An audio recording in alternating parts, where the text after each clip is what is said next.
Hello दोस्तों, welcome to Noorain classes. मैं आपका दोस्त मोहम्मद नूरैन अंसारी।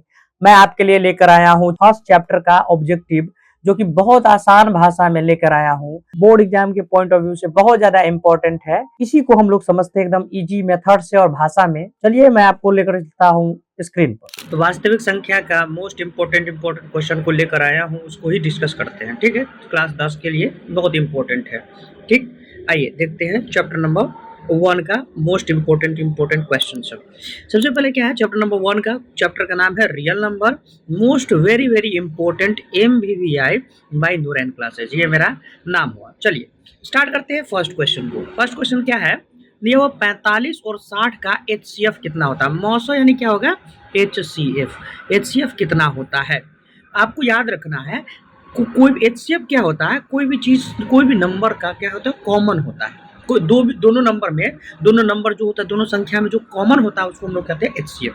तो 45 और 60 में क्या कॉमन है, यानी किसके पहाड़ा में आ रहा है? तो 15 के पहाड़ा में आ रहा है। 15 3 45 है, 15 चौका 60, डायरेक्ट 15 के पहाड़ा में आ रहा है। तो इसका HCF क्या हो जाएगा? 15। आपको इसको अगर तोड़ कर बनाना है तो इसमें प्रॉब्लम होता है, लंबा टाइम लगता है। ऑब्जेक्टिव के लिए वो अच्छा मेथड नहीं है, इसीलिए हम लोग क्या करेंगे, डायरेक्ट पहाड़ा में देखेंगे, कॉमन देखेंगे, जो कॉमन हो वही आंसर हो जाएगा। ठीक है, तो चलते हैं हम लोग नेक्स्ट क्वेश्चन में। फर्स्ट क्वेश्चन हो गया, नेक्स्ट क्वेश्चन देखते हैं। कह रहा कि यूक्लिड विभाजन एल्गोरिथम दो धनात्मक पूर्णांक, यहाँ पर पूर्णांक है, के निम्न में से किसे परिकलित करने का तकनीक है? किसे परिकलित करता है? HCF को करता है, या LCM को करता है, या भागफल या शेषफल, किसको करता है? तो हमेशा याद रखिएगा, यूक्लिड विभाजन एल्गोरिथम से हमेशा HCF निकलता है, मौसा निकलता है। हमेशा क्या निकलेगा? मौसा निकलेगा। जो कैलकुलेशन वाला क्वेश्चन नहीं था, कॉन्सेप्ट वाला क्वेश्चन था। आइए क्वेश्चन नंबर 3 पर चलते हैं। यदि धनात्मक पूर्णांक, तो यदि धनात्मक पूर्णांक है तो धनात्मक विषम पूर्णांक का रूप होता है। अब बताइए, धनात्मक विषम की संख्या किसको कहते हैं? जो 1 3 5 7 ये सब रहता है उसको क्या कहते हैं हम लोग? विषम संख्या। अब इसमें देखना है, ये आगे वाला तो सब क्या है? धनात्मक पूर्णांक है। अब नीचे पीछे से प्लस वाला से पता करना है कि कौन सम संख्या, कौन विषम संख्या। इसके कुछ भी नहीं लगा तो 0 लगा हुआ, इसमें 2 लगा हुआ है, इसमें 4 लगा हुआ, इसमें 1 लगा हुआ। तो विषम संख्या किसको कहते हैं? जिसमें 1 लगा रहता है उसको हम लोग क्या कहेंगे? विषम संख्या। तो ऑप्शन नंबर हमारा सी। चौथा नंबर क्वेश्चन देखते हैं। यदि दो संख्याओं का गुणनफल 2166 है और उनका लॉस यानी मौसा कितना है? 19 है, तो उसका लॉस पूछ रहा है। हमसे आते हैं, दो संख्या क्या है? A इंटू बी हमारे पास संख्या है जिसका वैल्यू हमारे को कितना दिया है? 2166। और दूसरा हमारे पास HCF हमारे पास कितना दे दिया हुआ है? 19। HCF हमारे पास कितना है टोटल? 19। और LCM पूछ रहा है, यानी लॉस ऑफ पूछ रहा है। तो हम जानते हैं कि A इंटू बी बराबर क्या होता है? LCM into HCF। तो हमने दो संख्याओं का गुणनफल हमको कितना दिया हुआ है? 2166 बट्टा में हम क्या करेंगे? 19 को रखेंगे, सीधा डायरेक्ट गुना में बराबर को सजाएगा, बट्टा में चल जाएगा, डायरेक्ट काटिए। 19 से काटेंगे, 19 से कहीं 19, 21 को काटे, 19 से कहीं 19 हो गया। इसमें से हमारा बचा हुआ 2, और बगल में कितना है? 6, मिला के कितना हो गया? 26। 19 के पारा में अगर हम एक मरतबा काटेंगे तो 19 हम ले लिए, तो हमारे पास कितना बचा? हमारे पास 7, और 7 6 मिला के कितना हो गया? 76। 19 के पारा में 4 मरतबा आता है, 19 चौक 76, यानी हमारे पास कितना आंसर आया है? 114। 114 ऑप्शन नंबर सी है। चलिए नेक्स्ट क्वेश्चन में चलते हैं। यहाँ पर थोड़ा सा मिस प्रिंट हो गया है, इसमें 2 के पावर 3 इंटू में कितना है? 5 है, ठीक। और b बराबर हमको दिया है 2 के पावर 4 इंटू में 7। तो हमसे पूछ रहा है कि लॉस A और B का हमको लॉस बनाना है। लॉस मतलब होता है HCF, ठीक है। तो HCF क्या होता है कि कौन कौन नंबर यूज हुआ है? तो इसमें 2 यूज हुआ है, 3 यूज हुआ है, 5 यूज हुआ और 7 यूज हुआ है।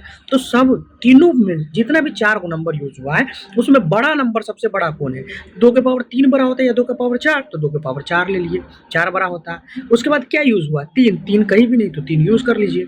उसके बाद 5 यूज कर लीजिए, और उसके बाद क्या बचा हमारे पास? 7 यूज कर लीजिए। आइए हम इसको गुना कर लेते हैं। 2 के पावर 4 यानी हो जाता है 16, यानी 2 को 4 मरतबे गुना करें। 2 का 2 दूना 4, 4 दूना 8, 8 दूना 16, 16 हो जाता है। इंटू में कितना है 3, इंटू में कितना है 5 और इंटू में है 7। आइए 16 पंचे कितना हो जाएगा 80। अब 80 में हम 3 से गुना करेंगे 8 3 24 यानी 240। अब 240 में हम 7 से गुना करेंगे, जो ऑप्शन क्लिक करेगा वही आंसर हो जाएगा। 7 में 0 से गुना करेंगे, सब में 0 0। 7 चौका कितना हो जाएगा, 7 चौका 28। 28 के 8 हासिल कितना होता है 2। 28 के 8 हासिल 2। 7 चौका 28, 28 के 8 हासिल 2। अब इसमें देखना है कि 8 कहाँ पर क्लिक कर रहा है, ऑप्शन किस में है 8 तो हमारे पास ऑप्शन ए में भी नहीं है, बी में नहीं है, सी में नहीं, तो ऑप्शन नंबर 8 तो डी में है। तो डायरेक्ट यूनिट डिजिट से सॉल्व करने की कोशिश कीजिएगा। गुना में हमेशा यूनिट डिजिट इस्तेमाल कीजिएगा। देखिए 7 से हम 0 में गुना करेंगे, या तो ऐसे ही गुना कर लीजिए आप 7 से। 7 पचे 35। अब ऐसे करिएगा तो ज़्यादा लंबा पड़ जाएगा, तो हम लोग क्या करना है, सब गुना कर लेंगे और लास्ट में हम एक बारी 7 से गुना करने। तो 7 में 0 से गुना करें तो 0, और 7 से 4 में गुना करें 7 चौका 28। 28 हो गया। 28 के 8 हासिल 2, तो 8 तो इसी में था डी में, तो 8 ले लिए। चलिए हम क्वेश्चन नंबर 6 पर चलते हैं। क्वेश्चन नंबर 6 को क्या कर रहा है, संख्या दे दिया है 2 पॉइंट 1 3 1 1 3 1 1 1 3। ये क्या कर रहा है, एक पॉइंट देके पॉइंट में बढ़ाते जा रहा है। तो ये पूछ रहा है कि ये पूर्णांक होगा, पूर्णांक संख्या होगा, परिमेय संख्या होगा, अपरिमेय संख्या होगा, या इनमें से कोई नहीं। तो कभी भी याद रखिएगा, पॉइंट के बाद कोई भी संख्या रिपीट करे, यानी 2.2 ऐसे करके डॉट डॉट रिपीट करे, परिमेय होता है। पॉइंट के बाद 2.3 2 3 2 3 2 ऐसे भी रिपीट करे, परिमेय होता है। बट इसमें देखिए ऑर्डर फॉलो नहीं कर रहा। 1 3 तो है, लेकिन यहाँ पर 2 गो 1 है, उसके बाद 3 है। यहाँ पर 3 गो 1 है, उसके बाद 3 है। यहाँ पर 4 गो 1 है, उसके बाद 3 है। तो ये तो अपरिमेय संख्या हो, ऑर्डर फॉलो नहीं कर रहा है, तो क्या हो जाएगा, अपरिमेय संख्या। तो हमारा ऑप्शन नंबर सी। आइए 7 नंबर क्वेश्चन पर देखते हैं। कह रहा कि 144 के अभाज्य गुणनखंड में 2 का घातांक बताना है। 144 है, उसको ब्रेक कीजिए और इसमें पूछ रहा है कि 2 का घातांक कितना हो जाएगा। 14 क्या आधा हो जाएगा 7, और क्या हो जाएगा 4 क्या आधा हो जाएगा 2, फिर 2 से लगा दीजिए। 76 72 के आधा कितना हो जाता है, 36 दुना क्या होता है 72, फिर 2 से तोड़ते चलिए, ये कितना हो जाएगा 18। अब 18 के आधा हो जाएगा 9। अब 9 के बाद 3 आ जाएगा, हमको 2 का घात देखना है।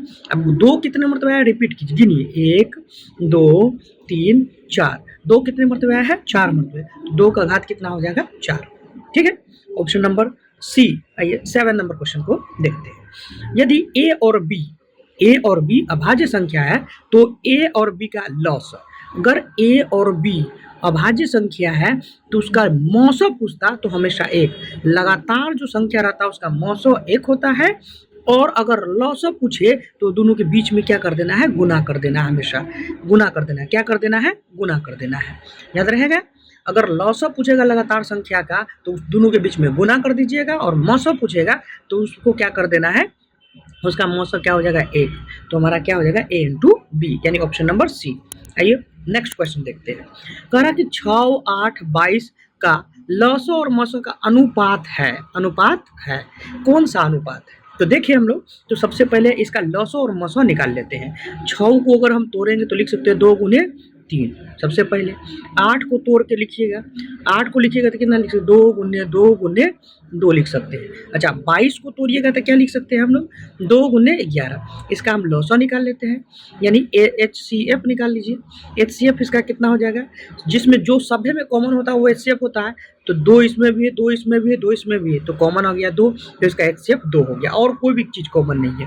LCM आइए, LCM इसमें क्या है, LCM जो भी संख्या है सब यूज हुआ, कितना संख्या यूज हुआ है इसमें, 2 है, 3 है और 11 है, इसके अलावा कोई भी संख्या यूज नहीं हुआ।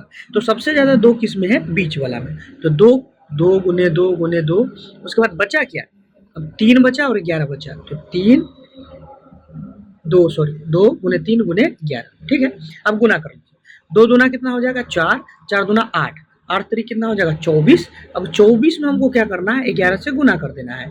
तो 11 चौका कितना हो जाता है 44, हासिल कितना हो जाएगा 4। अब फिर 11 दूना हो जाएगा 22, और 4 कितना हो जाएगा 26, 264।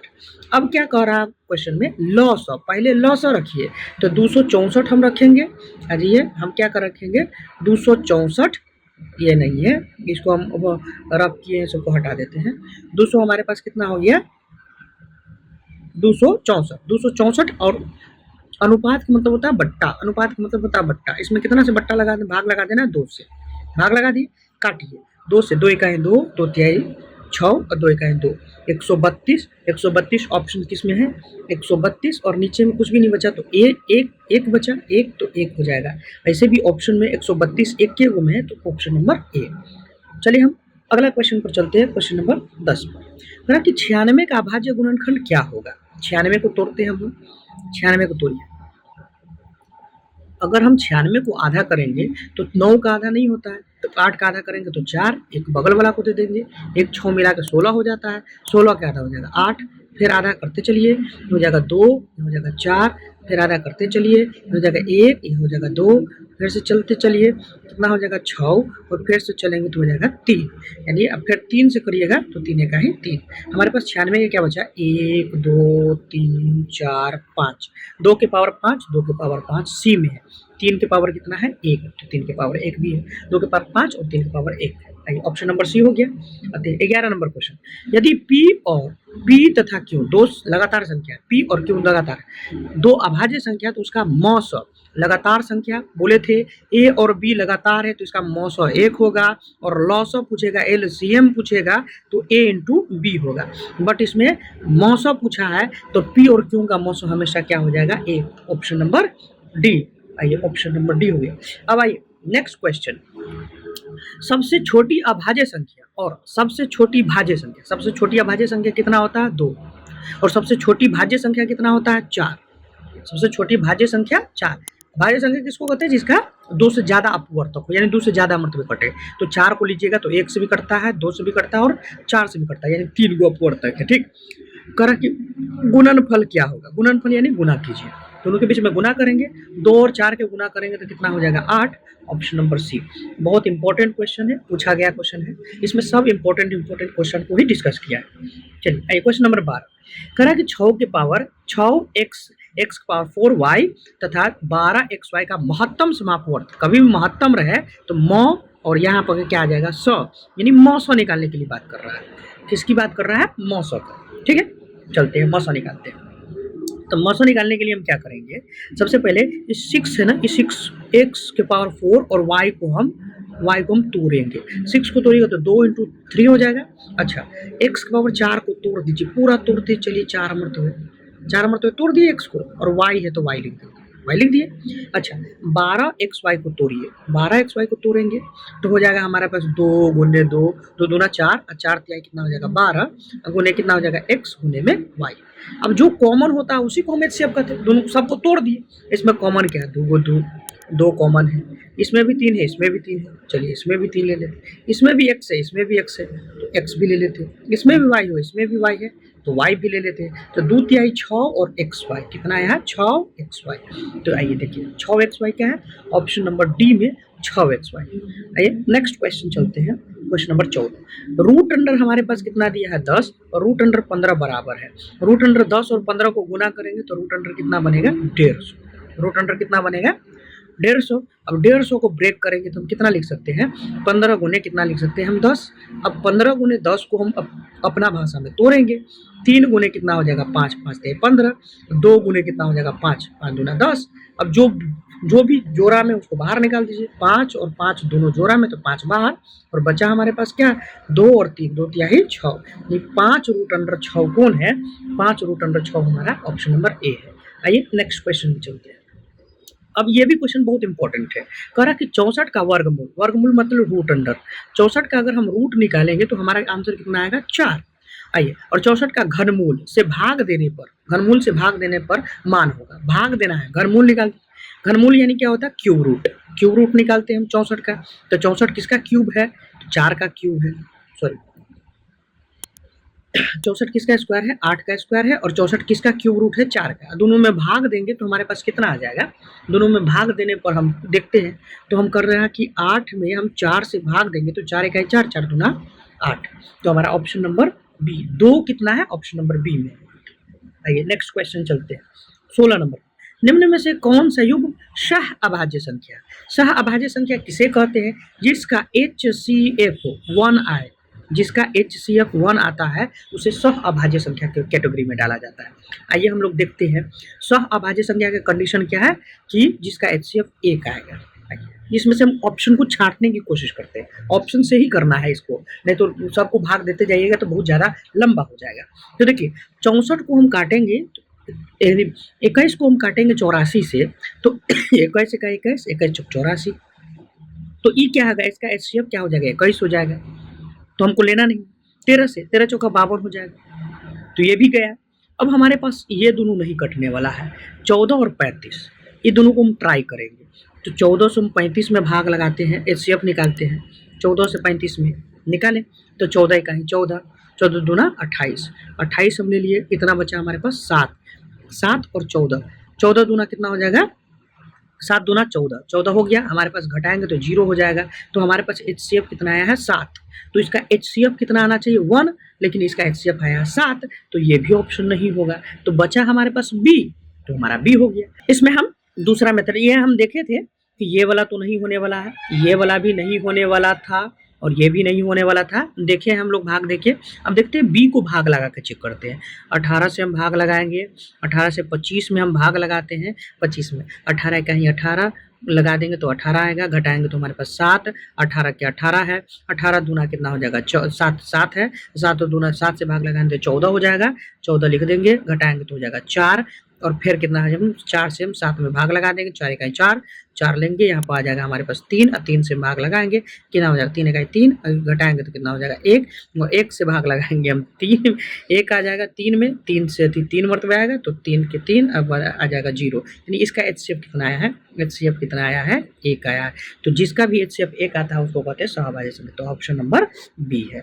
आइए हम लोग 17 नंबर क्वेश्चन देखते हैं। निम्न में से कौन सा यौगिक संख्या है, यौगिक संख्या बता दूं हम किसको कहते हैं, तुम लोग भाज्य संख्या को यौगिक संख्या कहते हैं। ऐसे आपको पता भी चल जाएगा ऑप्शन देख करके कि जिसमें से जो 3 वो चीज़ डिफरेंट है वही हो जाएगा। देखिए हमको यौगिक संख्या पूछा है, तो यौगिक संख्या किसको कहते हैं, भाज्य संख्या को।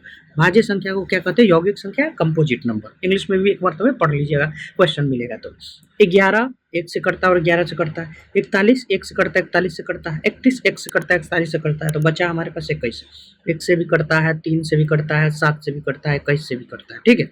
तो हमारा क्या हो जाएगा 21, ऑप्शन नंबर B।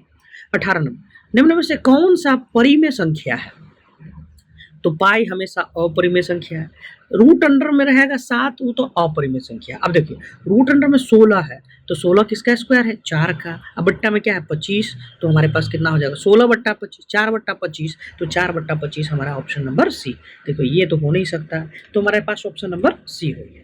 अब आइए 19 नंबर, 8 के पावर 0 और गुने 2 के पावर कितना हो जाएगा 0 बराबर कितना होगा। इसमें एकदम सिली सा क्वेश्चन है, एकदम बेसिक क्वेश्चन है, और स्टूडेंट सब कहाँ पर गलती करता है, एकदम सिली सा क्वेश्चन भी मिस्टेक करता है कि क्या करेगा 8 दूना डायरेक्ट देखने जल्दी जल्दी के चक्कर में 8 दूना 16, 16 देखिए ऑप्शन में है, मार दिया गलत, लेकिन ये गलत है भाई। देखो 8 के पावर क्या है 0, और कोई भी चीज़ का पावर 0 रहता है ना उसका वैल्यू 1 होता है, एक्सेप्ट 0 को छोड़कर, 0 को छोड़कर 0 के पावर 0 1 नहीं होता है, ठीक है, 1 नहीं होता है। इसको छोड़ करके बाकी बात जितना भी दुनिया का पावर है सबका मान कितना होता है 1 होता है।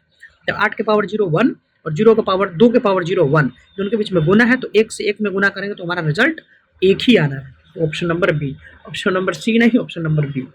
चलिए क्वेश्चन नंबर 20 में क्या कहा है, रूट अंडर 3 क्या है, रूट अंडर 3 एक क्या है, रूट अंडर 3 एक अपरिमेय संख्या, क्योंकि रूट से बाहर निकलने वाला नहीं है, तो रूट अंडर 3 एक अपरिमेय संख्या है। क्वेश्चन नंबर 11, निम्नलिखित में कौन सा परिमेय संख्या है, परिमेय संख्या खोजिए जिसमें भी रूट अंडर 3 लगा हुआ है गया, ये भी नहीं है, ये भी नहीं है, रूट अंडर 5। इस पर क्या ख्याल है आपका, रूट अंडर 3 बट्टा में रूट अंडर 3, क्या रूट अंडर 3 से रूट अंडर 3 कैंसिल आउट नहीं हो जाएगा, हो जाएगा। हमारे पास क्या आ जाएगा आंसर 2, तो हमारा ऑप्शन नंबर C क्या हो जाएगा परिमेय संख्या। आइए नेक्स्ट क्वेश्चन देखते हैं। यदि n एक प्राकृत संख्या है, n नेचुरल नंबर प्राकृत संख्या, ठीक ना, n यानी 1 2 3 4 ये बोल रहा है, ठीक, तो रूट अंडर n होगा, रूट अंडर n होगा। कह रहा कि हमेशा प्राकृत संख्या पॉसिबल है नहीं है, रूट अंडर 1 को रखिएगा तो ठीक है 1 आ गया, लेकिन रूट अंडर 2 को रखिएगा तो ये तो अपरिमेय संख्या है, तो ये तो ऑप्शन है ये नहीं है, हमेशा अपरिमेय संख्या आएगा, ये भी गलत बात है। रूट अंडर 1 को रखिए, रूट अंडर 4 को रखिएगा तो इसका आंसर 2 आएगा, तो हमेशा अपरिमेय संख्या भी नहीं है, परिमेय संख्या का तो सवाल ही नहीं है। इसमें।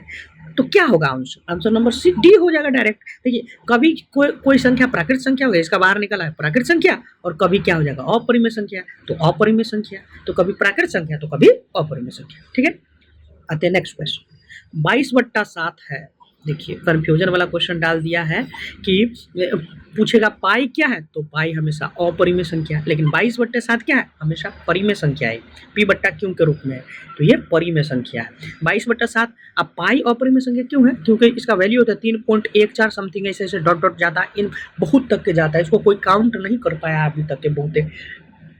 ठीक है 24 नंबर क्वेश्चन 0.7, ध्यान से देखना है, इस पर रेकरिंग नहीं है, एकदम इजी क्वेश्चन है। 0.7 इसको उड़ाइए, बट्टा में कितना हो जाएगा 10, यानी हमारे पास कितना है 7/10। 7/10 कहीं पर दिख रहा है, ठोक दीजिए answer option number D. Next question देखते हैं। निम्नलिखित में किसका दशमलव प्रसार अशांत है? शांत और अशांत का कंडीशन हम इस वन शॉट में छोड़ दिए थे। आइए हम लोग समझते हैं शांत किसको कहते हैं और अशांत किसको कहते हैं।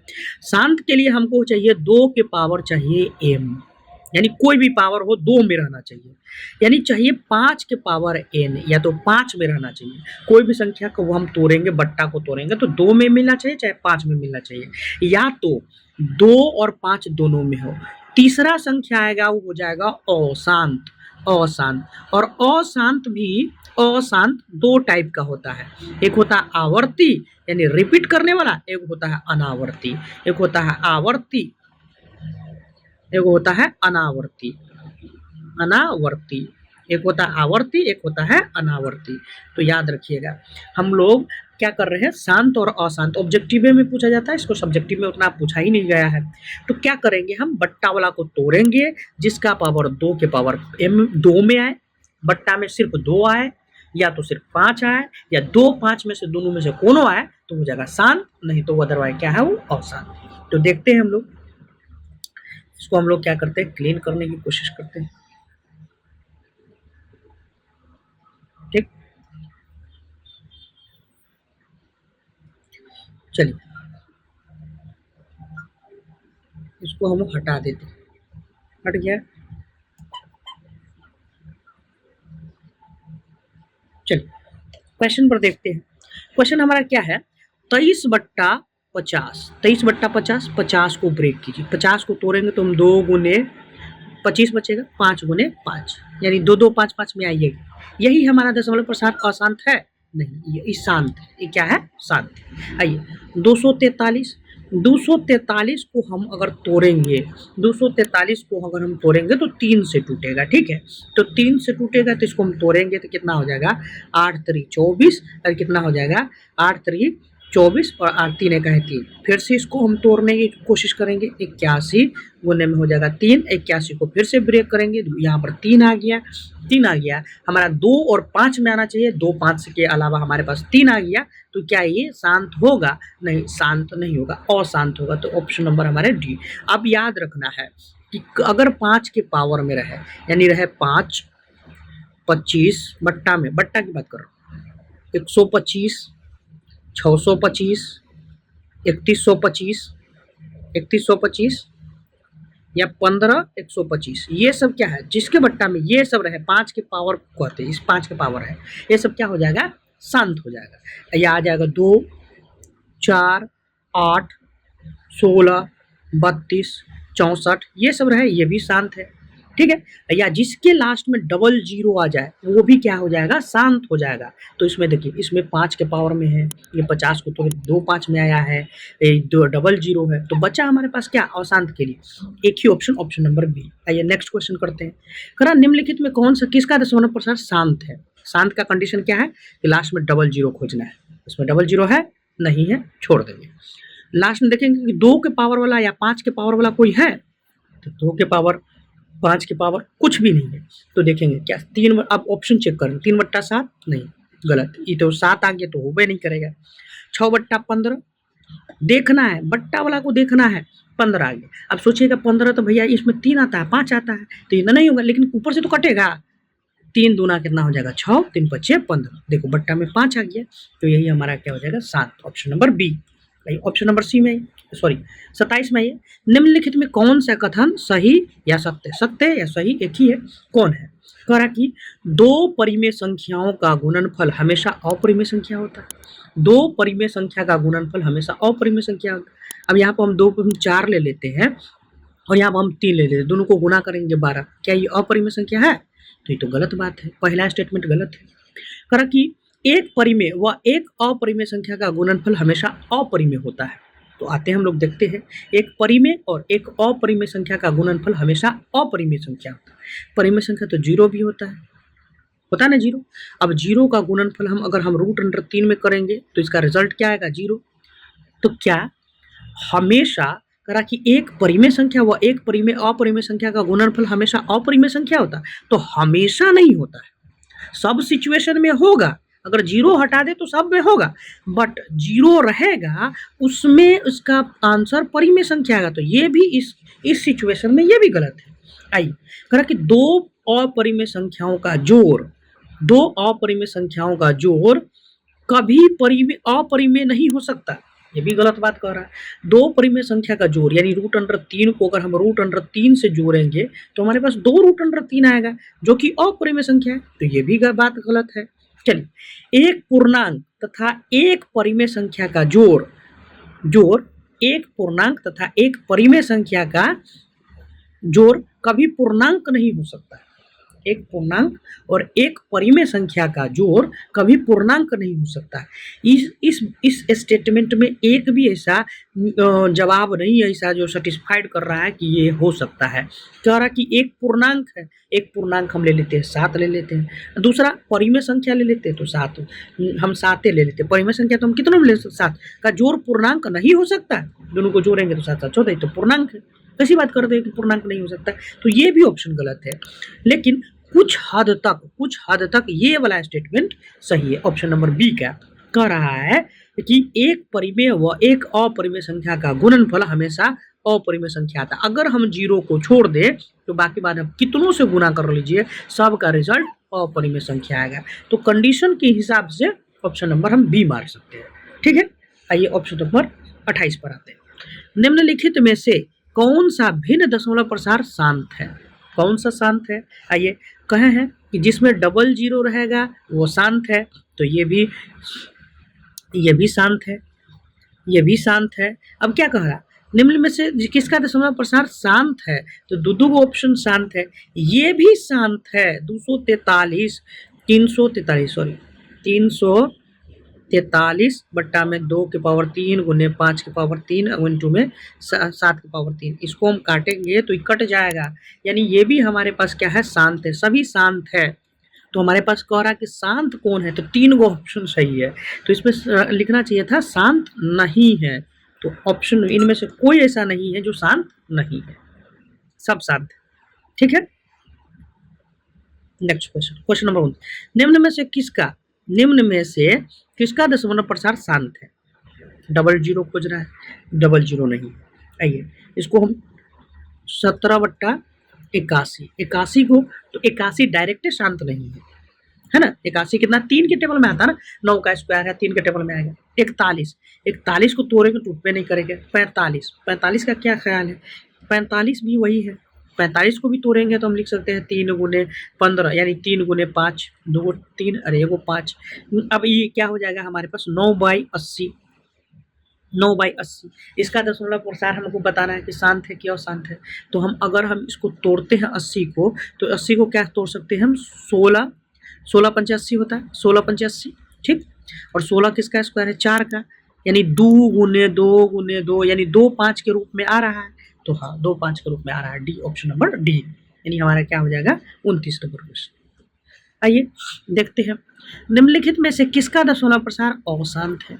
अशांत यानी क्या करना है हमको? जो 00 को काट दीजिए, 80 अभी देखिए शांत था, तो हमारा अशांत क्या बचा? Option number C. ठीक है, नेक्स्ट क्वेश्चन, निम्नलिखित में किसका दशमलव प्रसार शांत है? फिर से वही क्वेश्चन, 00 देखना है वो शांत होगा, 00 देखिए शांत है, बाकी बात सब अशांत है। क्लियर है। तो चैप्टर नंबर 1 का यही सबसे ज्यादा इम्पोर्टेंट ऑब्जेक्टिव था। इसी प्रकार से चैप्टर वाइज ऑब्जेक्टिव के लिए नूरैन क्लासेस को आप लोग सब्सक्राइब करिए ताकि आपको नोटिफिकेशन मिले और नया नया वीडियो आपके पास आता रहे और बोर्ड एग्जाम से पहले आप इस सब को तैयारी कर सके। जितना जल्द हो सके उतना जल्द तैयारी करके एकदम से रिविजन में रहिए आप लोग। फिर आज के लिए इतने ही रखते हैं और नेक्स्ट वीडियो में मिलते हैं। मैं आपका दोस्त मोहम्मद नूरैन अंसारी।